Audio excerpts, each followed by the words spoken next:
नमस्कार दोस्तों, आपका बहुत बहुत स्वागत है आपका SIS रिसर्च सेंटर में। आज के एपिसोड में हम सीरीज़ लेके चल रहे हैं। अब तक 5 वीडियो डाल चुके हैं हम प्राचीन भारतीय इतिहास के महत्वपूर्ण प्रश्नों से संबंधित जो BPSC में पूछे गए हैं।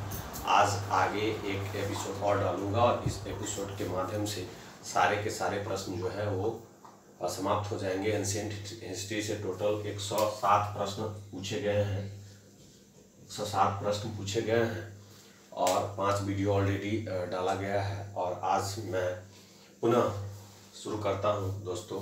प्राचीन भारत का इतिहास जो BPSC में पूछे गए प्रश्न हैं, उन सारे प्रश्नों को देखने का प्रयास करते हैं दोस्तों। प्राचीन भारत का इतिहास, चलिए प्रश्न जो है, पहला प्रश्न है उसको देखेंगे हम। पहला प्रश्न है, जिसके ग्रंथ में चंद्रगुप्त का विशिष्ट रूप से वर्णन हुआ है वह ग्रंथ कौन सा है? दोस्तों, विशिष्ट रूप से चंद्रगुप्त मौर्य का वर्णन किस ग्रंथ में किया गया है, किस कवि के ग्रंथ में किया गया है? तो विशाख दत्त के द्वारा रचित एक पुस्तक है मुद्रा राक्षस, उसमें वर्णन जो है विशिष्ट रूप से वर्णन किया गया है। किसका? तो आपको किया गया है चंद्रगुप्त मौर्य का। तो चंद्रगुप्त मौर्य का जो है, चंद्रगुप्त मौर्य का विशिष्ट विवरण मिलता है, विशिष्ट विवरण मिलता है किस पुस्तक में? मुद्रा राक्षस में। और जो लिखा गया है ये लिखा गया है विशाख दत्त के द्वारा, विशाख दत्त के द्वारा। याद रखिएगा दोस्तों, चंद्रगुप्त मौर्य जो थे वो मौर्य वंश के संस्थापक थे। और चंद्रगुप्त मौर्य और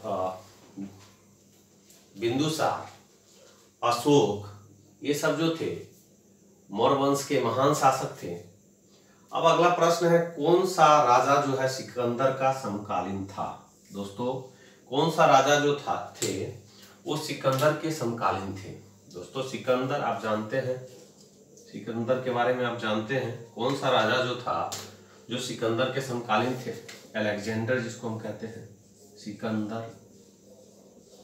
के समकालीन थे। तो कौन से राजा थे? घनानंद। दोस्तों,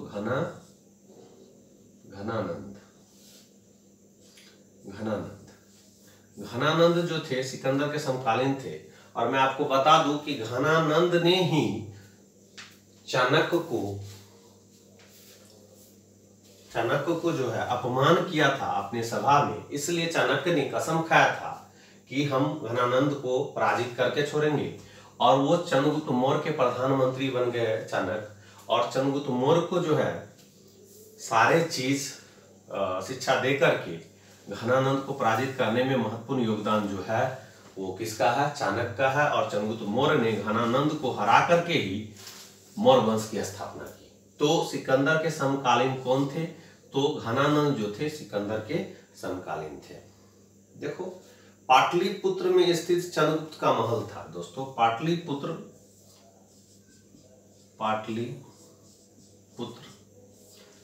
जो पाटलिपुत्र की बात कर रहे हैं, जो आज का पटना है। दोस्तों, आज का पटना है। और पाटलिपुत्र में जो है महल बना हुआ था चंद्रगुप्त के लिए।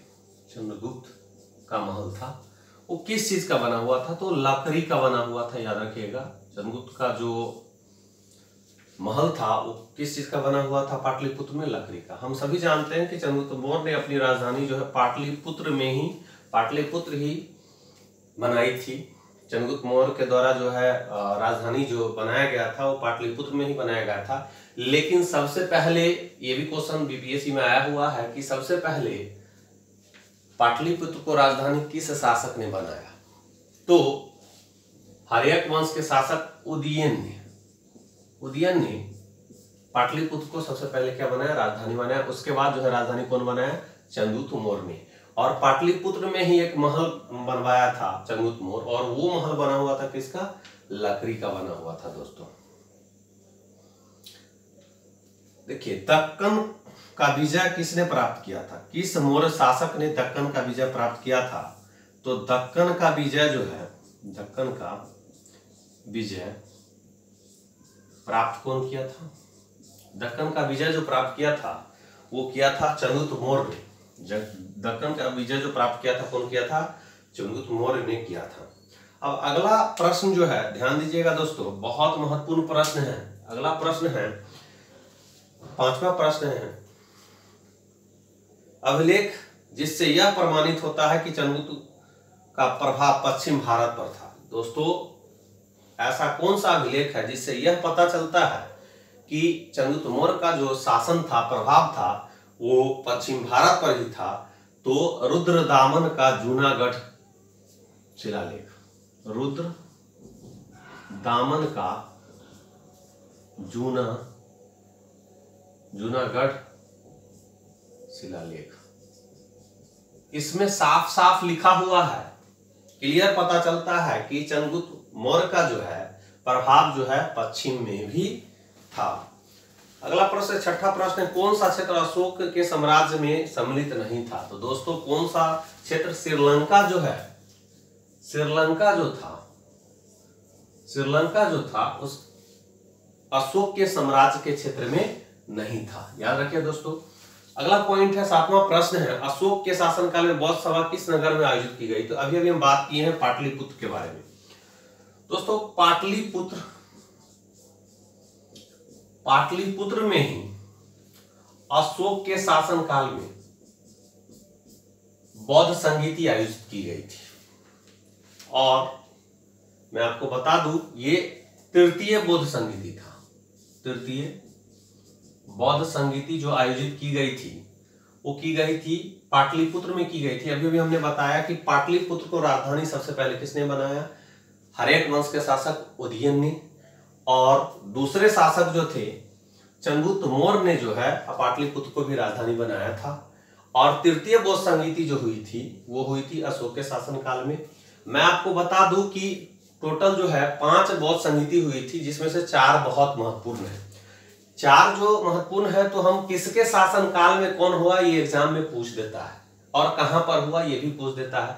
हमको ज्यादा महत्वपूर्ण है कि किसके शासनकाल में हुआ। तो एक ट्रिक है दोस्तों, अका अक, याद रखिएगा।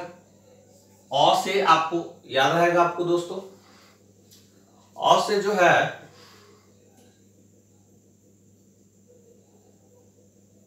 अजातशत्रु हो जाएगा दोस्तों। अजातशत्रु के शासनकाल में ही प्रथम बौद्ध संगीति हुई थी। कालाशोक के शासनकाल में जो है द्वितीय बौद्ध संगीति हुई थी, और अशोक के शासनकाल में जो है और तृतीय बौद्ध संगीति हुई थी, और कनिष्क के शासनकाल में जो है चतुर्थ बौद्ध संगीति हुई थी। तो 4 बौद्ध संगीति हुई थी, और अशोक के शासनकाल में जो बौद्ध संगीति हुई थी वो कहाँ हुई थी? पाटलिपुत्र में हुई थी। याद रखिएगा दोस्तों, कहाँ हुई थी? पाटलिपुत्र में हुई थी। अशोक के शासनकाल में जो बौद्ध संगीति हुआ, सॉरी, अजातशत्रु के शासनकाल में जो बौद्ध संगीति हुआ वो कहाँ हुआ? तो वो हुआ था आपको राजगृह में। और कालाशोक के शासनकाल में जो बौद्ध संगीति हुआ वो वैशाली में हुआ था, और अजातशत्रु के शासनकाल में जो बौद्ध संगीति हुआ वो पाटलिपुत्र में हुआ, और कनिष्क के शासनकाल में जो बौद्ध संगीति हुआ वो कुंडलबल कश्मीर में हुआ था। तो दोस्तों, अगला प्रश्न देखते हैं हम लोग कि अशोक के शिलालेख में प्रयुक्त भाषा थी। अशोक के शिलालेख में जो प्रयुक्त भाषा जो थी, शिलालेख जो था, शिलालेख, अशोक के शिलालेख में जो प्रयुक्त भाषा थी वो थी प्राकृत। याद रखिएगा दोस्तों, प्राकृत थी। क्या थी? प्राकृत। अगला प्रश्न है दोस्तों, अशोक के धम्म का मूल संदेश क्या है? तो दोस्तों, अशोक के धम्म का मूल संदेश जो है वो शांति एवं अहिंसा है। क्या है दोस्तों? अशोक के धम्म का मूल संदेश जो है वो शांति एवं क्या है? अहिंसा है। अशोक के धम्म का मूल उद्देश्य जो है शांति एवं अहिंसा है। और बड़ों का सम्मान, क्या क्या है दोस्तों? शांति एवं अहिंसा। उसके बाद है दोस्तों बड़ों का सम्मान, बड़ों का सम्मान, और तीसरा है धार्मिक सहनशीलता। क्या दोस्तों? धार्मिक सहनशीलता। दोस्तों बहुत ही महत्वपूर्ण प्रश्न है। अशोक के धम्म का जो संदेश है, मूल संदेश है, वो शांति, अहिंसा, बड़ों का सम्मान करना, धार्मिक सहनशीलता। धार्मिक सहनशीलता होनी चाहिए, बड़ों का सम्मान करना चाहिए, शांति होनी चाहिए और अहिंसा का पालन करना चाहिए। किसके धम्म के अनुसार? अशोक के धम्म के मूल संदेश जो थे ये शांति, अहिंसा, बड़ों का सम्मान और धार्मिक सहनशीलता है। तो क्वेश्चन बीपीएससी में ऐसे पूछे जा सकते हैं कि अशोक के धम्म का मूल संदेश क्या था? तो ये 3 में दे देगा, शांति एवं अहिंसा, ऑप्शन में दे देगा ए में शांति एवं अहिंसा, बी में दे देगा बड़ों का सम्मान और सी में दे देगा आपको धार्मिक सहनशीलता और डी में दे देगा इनमें से कोई नहीं और ई में दे देगा एक से अधिक। तो दोस्तों उत्तर जो हो जाएगा आपका शांति एवं अहिंसा, बड़ों का सम्मान और धार्मिक सहनशीलता। तो तीनों उत्तर हो जाएगा, इसलिए एक से अधिक हो जाएगा दोस्तों। क्या हो जाएगा उत्तर? एक से अधिक हो जाएगा दोस्तों। अशोक के धम्म बहुत इंपॉर्टेंट है। अशोक के धम्म का मूल संदेश क्या था? शांति एवं अहिंसा, बड़ों का सम्मान और धार्मिक सहनशीलता। आगे हम प्रश्न देखते हैं दोस्तों, और भी कुछ प्रश्न हैं, उन सारे प्रश्नों को देखने का प्रयास करते हैं। बहुत ही महत्वपूर्ण वीडियो है दोस्तों। आपको अगर अच्छा लगे तो लाइक करें, सब्सक्राइब करें और ज्यादा से ज्यादा शेयर करें दोस्तों। आप ये वीडियो जो देख रहे हैं वो आकाश आईएएस रिसर्च सेंटर पर देख रहे हैं दोस्तों। अब हवाएं ही करेगी रोशनी का फैसला। दोस्तों अब हवाएं ही करेगी रोशनी का फैसला, जिस दिए में जान होगा वो दिया रह जाएगा, वो दिया रह जाएगा। दोस्तों मुझे गुस्सा नहीं आता है, हाँ आता है एक ही बात से कि मैं क्या कर सकता हूं। मुझे गुस्सा नहीं आता है, हाँ आता है एक ही बात से कि मैं क्या कर सकता हूं। अरे प्रयास तो कर, तू दुनिया को बदल सकता है दोस्तों, तू दुनिया को बदल सकता है। अब अगला प्रश्न है, केवल वह स्तंभ जिसमें अशोक ने स्वयं को मगध का सम्राट बताया। देखिए दोस्तों, एक अशोक का एक ऐसा स्तंभ है, अशोक का एक ऐसा स्तंभ है जिसमें अशोक ने स्वयं को मगध का साम्राज्य बताया था, मगध का सम्राट बताया था। मगध का क्या बताया था? सम्राट बताया था। तो वो था भाबरू स्तंभ। क्या है दोस्तों? भाबरू स्तंभ एकमात्र स्तंभ है जिसमें अशोक ने खुद को स्वयं को मगध का सम्राट कहा था। किस स्तंभ में दोस्तों? भाबरू स्तंभ में कहा था दोस्तों। वैसे मगध के ही गद्दी पर बैठे थे कौन दोस्तों? अशोक बैठे थे, है ना। और उन्होंने एक स्तंभ में, भाबरू स्तंभ में खुद को क्या बताया है? मगध का सम्राट बताया है। अब तक हम 10 प्रश्न देख चुके हैं दोस्तों। आगे हम देखते हैं कौटिल्य अर्थशास्त्र में किस पहलू पर प्रकाश डाला गया। तो दोस्तों अभी हम चर्चा किए हैं दोस्तों, अर्थशास्त्र एक बहुत ही महत्वपूर्ण ग्रंथ है दोस्तों। अर्थशास्त्र दोस्तों अगर बात करते हैं अर्थशास्त्र की, तो ये बहुत ही प्राचीन काल की बात है ना, और 6ठी ईसा पूर्व की बात है।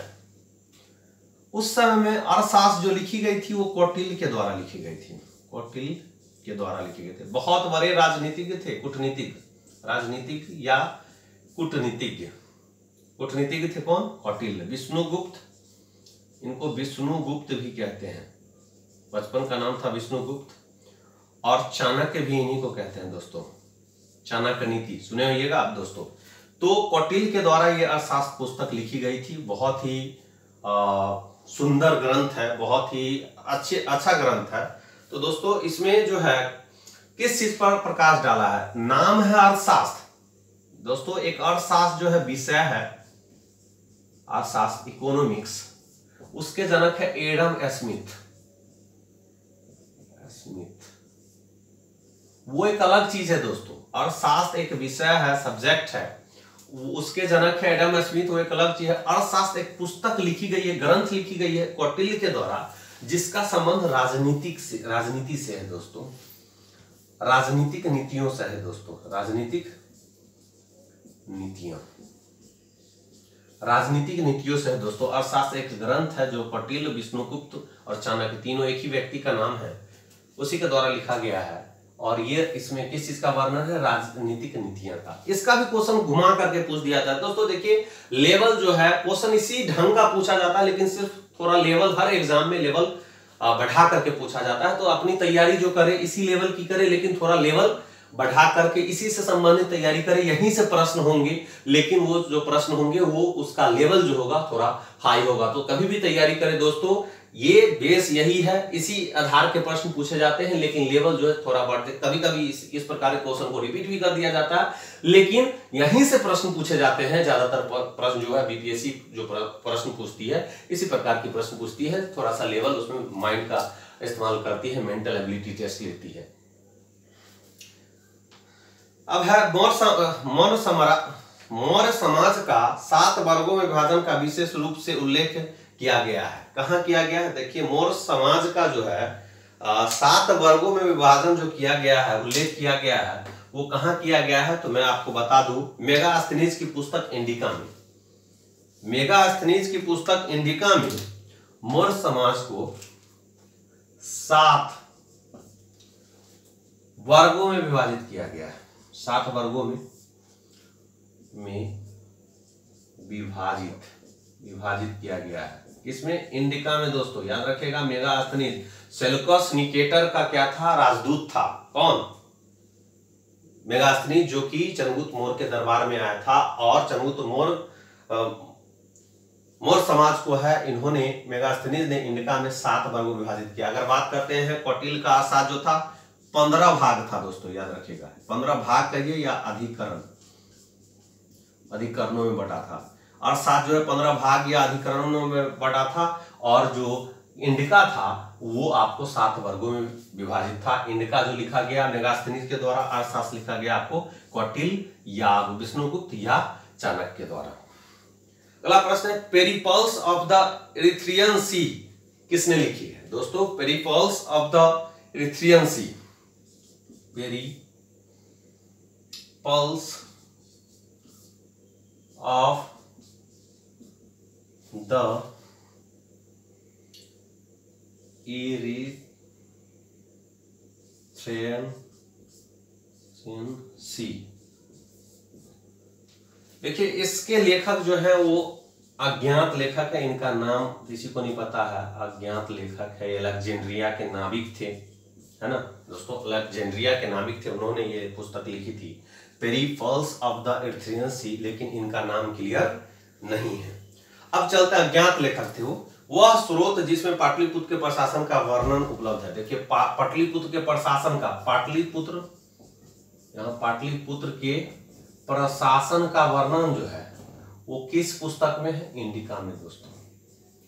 मौर्य समाज को 7 वर्गों में विभाजित किया गया है इंडिका में। और पाटलिपुत्र, देखिए क्वेश्चन वहीं से पूछा जा रहा है।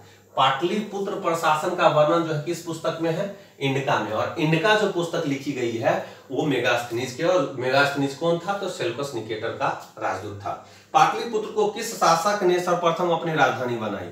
दोस्तों अभी हम पहले ही बता दिए कि पाटलिपुत्र को सबसे पहले जो राजधानी बनाए थे वो अजातशत्रु के पुत्र जो उदयन थे, हर्यक वंश के शासक उदयन थे, उन्होंने क्या किया था? पाटलिपुत्र को सबसे पहले क्या बनाया था? राजधानी। लेकिन ये आपको उदयन का नाम अगर नहीं दिया हो तो उत्तर हो जाएगा आपको चंद्रगुप्त मौर्य, क्योंकि चंद्रगुप्त मौर्य ने ही पाटलिपुत्र को क्या बनाया था? सबसे पहले राजधानी बनाया था। अगर ऑप्शन में उदयन ना हो, अगर उदयन हो तो उत्तर हो जाएगा उदयन, जो कि हर्यक वंश के शासक थे। पाटलिपुत्र को सबसे पहले राजधानी कौन बनाया था? तो उदयन ने बनाया, और बाद में कौन बनाया? चंद्रगुप्त मौर्य ने बनाया था, क्योंकि पाटलिपुत्र नगर की स्थापना ही किए थे उदयन। किसने सर्वप्रथम व्यापक पैमाने पर स्वर्ण मुद्रा का प्रचलन किया? देखिए दोस्तों, स्वर्ण मुद्रा का बात होता है। स्वर्ण मुद्रा मतलब सोना का मुद्रा सबसे पहले किसने प्रचलित किया? बड़े पैमाने पर कौन चलाया? तो बीमा कदफिसिस, याद रखिएगा दोस्तों, बीमा कदफिसिस एक शासक था। स्वर्ण मुद्रा सबसे ज्यादा जो है व्यापक पैमाने पर चलाया था कौन? बीमा कदफिसिस। याद रखिएगा, बीमा कदफिसिस जो है स्वर्ण मुद्रा जो है सबसे ज्यादा इन्होंने व्यापक पैमाने पर चलाया था। कला की गंधार शैली निम्न में से किस समय में फली फूली? तो कला की गंधार शैली दोस्तों, कला की गंधार शैली किसके शासन काल में सबसे अधिक फली फूली? फली फूली का मतलब होता है सबसे ज्यादा विकसित हुई, चरम लेवल पर गया। तो वो कुषाणों के समय में, किसके समय में दोस्तों? कुषाणों के समय में कला की गंधार शैली जो है फली फूली, सबसे अधिक फली फूली। याद रखिएगा दोस्तों, सबसे अधिक फली फूली किसके समय में? तो कुषाणों के समय में। अब अगला प्रश्न देखते हैं दोस्तों। अब तक 19 प्रश्न हो चुके हैं दोस्तों। वीडियो को लाइक करें, शेयर करें अपने दोस्तों के बीच में। आपको वीडियो अच्छा लगे तो कमेंट करें, अधिक से अधिक शेयर करें दोस्तों। चलिए अगला प्रश्न हम लोग देखते हैं दोस्तों। शुग वंश के बाद किस वंश का भारत में शासन आया? देखिए शुग वंश के बाद जो कौन आया था देख लीजिए। शुग वंश के बाद जो आया था वो कण्व वंश आया था। याद रखिएगा दोस्तों, कण्व वंश पूछ सकता है एग्जाम में, क्योंकि किस वंश के बाद कौन आया। जैसे हम कहते हैं सल्तनत काल जो है, जैसे देख लीजिए सल्तनत काल में कुल जो है 5 वंश हुए। कितने वंश हुए दोस्तों? 5। बहुत अच्छा ट्रिक है। गुल, खिले, तो, सैयद, लोदी। गुल, खिले, तो, सैयद, लोदी। सल्तनत काल में जो है, जैसे शुग वंश के बाद आया कण्व वंश, तो यही क्रम याद रखना पड़ता है दोस्तों, क्योंकि क्रम भी पूछ दिया जाता है। क्रोनोलॉजी जो हिस्ट्री में होता है ना, क्रोनोलॉजी जो होता है वो बहुत इंपोर्टेंट होता है दोस्तों। कालक्रम जो होता है हिस्ट्री का महत्वपूर्ण चीज होता है, जिसको कालक्रम पता है किस टॉपिक के बाद कौन सा टॉपिक आएगा, ये आपको याद रहना चाहिए। सल्तनत काल में 5 वंश हुए। गुल, खिले, तो, सैयद, लोदी। याद रखिए, गुल से गुलाम वंश क्रम है दोस्तों, खिल से खिलजी वंश, और तो से तुगलक वंश, और सैयद से सैयद वंश, और लोदी से आपका हो जाएगा लोदी वंश। अंतिम वंश जो आया था लोदी वंश आया था दोस्तों। ये 1206 से 1526 तक रहा था, मतलब 320 वर्षों तक जो है सल्तनत काल रहा था। और सल्तनत काल में गुलाम वंश के संस्थापक जो थे वो कुतुबुद्दीन ऐबक थे। खिलजी वंश के संस्थापक थे जलालुद्दीन खिलजी, और तुगलक वंश के संस्थापक थे गयासुद्दीन तुगलक, और सैयद वंश के खिज्र खान, और लोदी वंश के थे बहलोल लोदी। याद रखिए ये चीजें दोस्तों, आगे हम पढ़ाएंगे। सल्तनत काल से प्रश्न भी पूछे गए हैं। मध्यकालीन भारत का ये टॉपिक है दोस्तों। अभी हम जो बात कर रहे हैं मध्यकालीन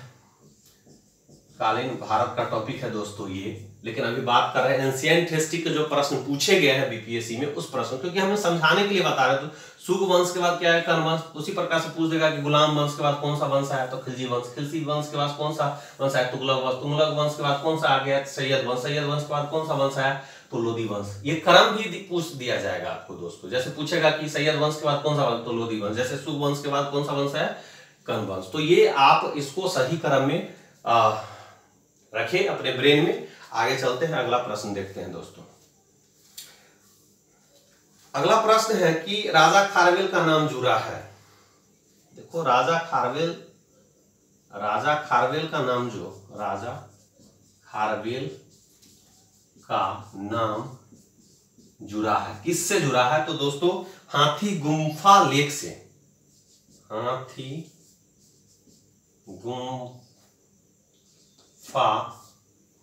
लेक से जुड़ा हुआ है। याद रखिएगा दोस्तों, राजा खारवेल का नाम किससे जुड़ा है? हाथी गुम्फा लेक से जुड़ा हुआ है दोस्तों। अगला प्रश्न देखते हैं दोस्तों। अब तक 21 प्रश्न हो चुके हैं दोस्तों। कैसा लग रहा है वीडियो? कमेंट जरूर करें दोस्तों, क्योंकि इससे मोटिवेशन मिलता है। आप अगर कमेंट करेंगे और लाइक करेंगे ज्यादा से ज्यादा, क्योंकि रात में मैं जग कर, इतने रात में आपके लिए मैं मेहनत कर रहा हूं, ताकि आप एक ऑफिसर बन सके। इसलिए दोस्तों लाइक तो बनता है दोस्तों। चलिए, नगरों का क्रमिक पतन किस काल की एक महत्वपूर्ण विशेषता है? किस काल में दोस्तों, इंपोर्टेंट पॉइंट है, किस काल में नगर का क्रमिक पतन हुआ था? मतलब नगर सब जो बर्बाद हो रहे थे, लगातार बर्बाद हो रहे थे, किस काल में? तो गुप्त काल में दोस्तों। याद रखिएगा, गुप्त काल में नगरों का जो क्या हो रहा था, क्रमिक पतन सबसे अधिक हुआ था दोस्तों, है ना। महत्वपूर्ण विशेषता जो थी गुप्त काल की, वो नगर का क्रमिक पतन था। गुप्त वंश की स्थापना जो किए थे श्रीगुप्त ने किया था दोस्तों, श्रीगुप्त ने किया था। और श्रीगुप्त ने ही नालंदा विश्वविद्यालय की स्थापना किया था दोस्तों, नालंदा विश्वविद्यालय की स्थापना किया था दोस्तों, याद रखिएगा दोस्तों। और नालंदा विश्वविद्यालय को जो खत्म किया था बख्तियार खिलजी, बख्तियार खिलजी दोस्तों, बख्तियार खिलजी। ये जो बख्तियार खिलजी था वही जो है नालंदा विश्वविद्यालय को नष्ट कर दिया था दोस्तों। बख्तियार खिलजी और कोई नहीं था दोस्तों, वो इकता नियुक्त किया गया था, है ना। किसको? बख्तियार खिलजी को मोहम्मद गौरी के द्वारा, बिहार में मोहम्मद गौरी के द्वारा दोस्तों, मोहम्मद गौरी का ही ये था, इकता था, प्रथम इकता जो है इसे नियुक्त किया गया था। और बिहार का पहला मुसलमान शासक, बिहार का पहला मुसलमान शासक कौन थे? तो वो थे बख्तियार खिलजी। क्वेश्चन पूछेगा कि नालंदा विश्वविद्यालय नष्ट होने के कारण है, तो मुसलमान है। बख्तियार खिलजी ने नालंदा विश्वविद्यालय को नष्ट कर दिया। गुप्त वंश के संस्थापक श्री गुप्त ने नालंदा विश्वविद्यालय की क्या की थी? स्थापना की थी दोस्तों। अब है अगला प्रश्न, देखते हैं दोस्तों। वीडियो कैसा लगता है आप जरूर बताएं मेरे दोस्तों, क्योंकि मैं इतने रात में आपके लिए वीडियो जो है शूट कर रहा हूं। मुझे लगता है कि ये प्रश्न आपको जरूर सहायता करेंगे आपके आने वाले किसी भी एग्जाम के लिए, क्योंकि ये प्रश्न जो है रिपीट होते हैं और डेफिनेटली होते हैं। इसलिए इन प्रश्नों को आप देखने का प्रयास करें, और हो सके तो आप कॉपी और पेन लेकर के इन प्रश्नों को लिखते चले और ज्यादा से ज्यादा रिवीजन करें इन प्रश्नों का, क्योंकि यहाँ से प्रश्न देखने, एक प्रश्न का वैल्यू होता है दोस्तों, एक प्रश्न से, एक अंक से लोग जो है क्वालिफाई नहीं कर पाते। इसलिए हर एक प्रश्न जो है अपने जीवन में महत्वपूर्ण भूमिका निभाता है दोस्तों। इसलिए किसी भी प्रश्न को जो है कमजोर नहीं समझना चाहिए दोस्तों अपने लाइफ में। अब है, किस शासक वंश ने मंदिरों और ब्राह्मणों को सबसे अधिक ग्राम अनुदान में दिया था? दोस्तों बहुत इंपोर्टेंट है। किस शासक वंश ने, कह रहा है कि किस शासक वंश ने सबसे अधिक जो है मंदिरों में जो है मंदिर और ब्राह्मणों को सबसे अधिक ग्राम जो है दान में दिया था? ग्राम जो है सबसे अधिक जो है दान में दिया था।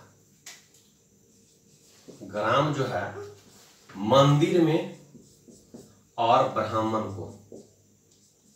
ब्राह्मण को सबसे ज्यादा जो है ग्राम जो है अनुदान में दिया था किस शासक वंश ने? तो याद रखिएगा दोस्तों, गुप्त वंश ने मंदिरों और ब्राह्मणों को क्या किया था? सबसे ज्यादा ग्राम जो है अनुदान में दिया था दोस्तों। गुप्त युग में भूमि राजस्व की कर क्या थी? गुप्त काल में भूमि राजस्व की दर क्या थी? याद रखिएगा दोस्तों, पूछ सकता है एग्जाम में।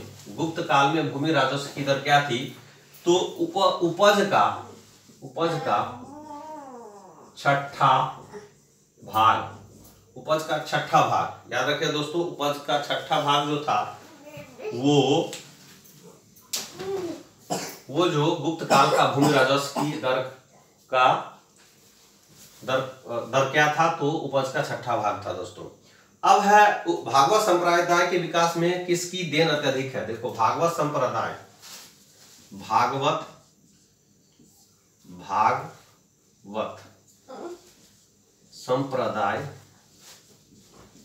जैसे आजीवक संप्रदाय है, उसके संस्थापक मखली गोसाल थे, पिछले वीडियो में हमने बताया था आपको।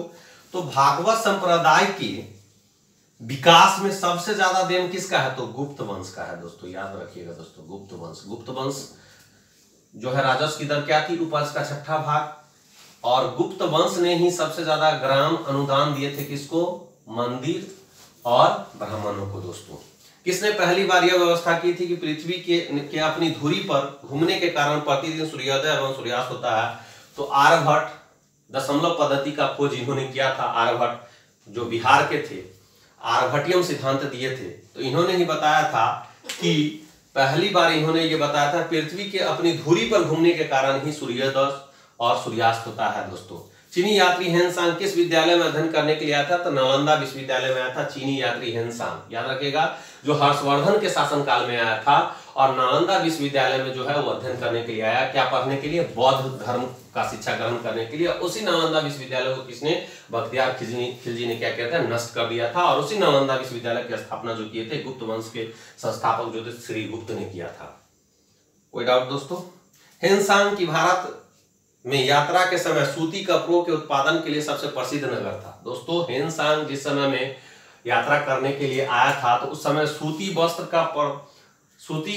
के लिए प्रसिद्ध नगर कौन था? वाराणसी। दोस्तों, उत्तर प्रदेश में है दोस्तों, जो कि श्री नरेंद्र मोदी जी का जो है वो क्या है? लोकसभा क्षेत्र है दोस्तों, वाराणसी। और यहीं हेनसांग जो आए थे, तो जिस समय में आए थे हेनसांग हर्षवर्धन के शासनकाल में, तो उस समय में सूती वस्त्र के लिए जो प्रसिद्ध नगर था वो कौन था? वाराणसी था दोस्तों। क्या था? वाराणसी था। अब है दोस्तों, कवि बाणभट्ट निवासी था, कहां का था? तो पाटलिपुत्र का निवासी था। कवि बाणभट्ट, याद रखिए दोस्तों, कवि बाणभट्ट कहां का निवासी था? पाटलिपुत्र। पाटलिपुत्र के बारे में बहुत सारे प्रश्न आ गए हैं दोस्तों। पाटलिपुत्र का निवासी था कौन? बाणभट्ट, याद रखिएगा। और बाणभट्ट ने कौन कौन पुस्तक लिखी है? हर्ष के दरबार में रहते थे, हर्षवर्धन के दरबार में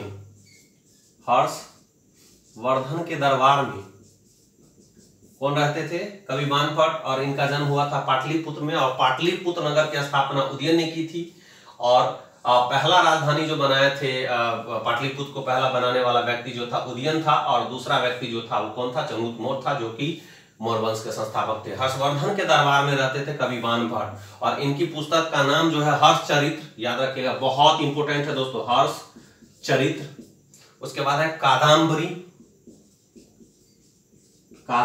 याद रखिएगा दोस्तों, हर्षचरित्र, कादम्बरी, चंडी दशक। ये तीनों पुस्तक जो लिखी गई है कवि बाणभट्ट के द्वारा, जिनका जन्म पाटलिपुत्र में हुआ था, और ये हर्षवर्धन के दरबार में रहते थे। इन्होंने 3 पुस्तक लिखी है, 3 ग्रंथ लिखी है, हर्षचरित्र, कादम्बरी और चंडी दशक। बहुत ही महत्वपूर्ण दोस्तों। अब है चीनी यात्री इति संघ ने बिहार का भ्रमण किया। देखिए, बहुत सारे विदेशी यात्री आ रहे थे बिहार का भ्रमण करने, खास करके बौद्ध धर्म को जानने के लिए, क्योंकि बौद्ध धर्म जो है बहुत ज्यादा विख्यात हो गया था, बहुत ज्यादा सक्सेसफुल धर्म रहा था, जैन से ज्यादा सक्सेसफुल जो रहा था। क्यों? कौन? बौद्ध धर्म के संस्थापक जो थे कौन थे? गौतम बुद्ध थे, है ना। उनका जन्म कहाँ हुआ था? तो दोस्तों, कपिलावस्तु के लुम्बिनी में। और मृत्यु कहाँ हुआ था? ये भी प्रश्न पूछे गए, और प्रीवियस वीडियो में इसके बारे में हमने बताया है। और इनका मृत्यु जो हुआ था कुशीनारा उत्तर प्रदेश में हुआ था। चीनी यात्री इति संघ जो आया था, बिहार आया था। चीनी यात्री इति संघ जो है बिहार कब आया? चीनी यात्री इति संघ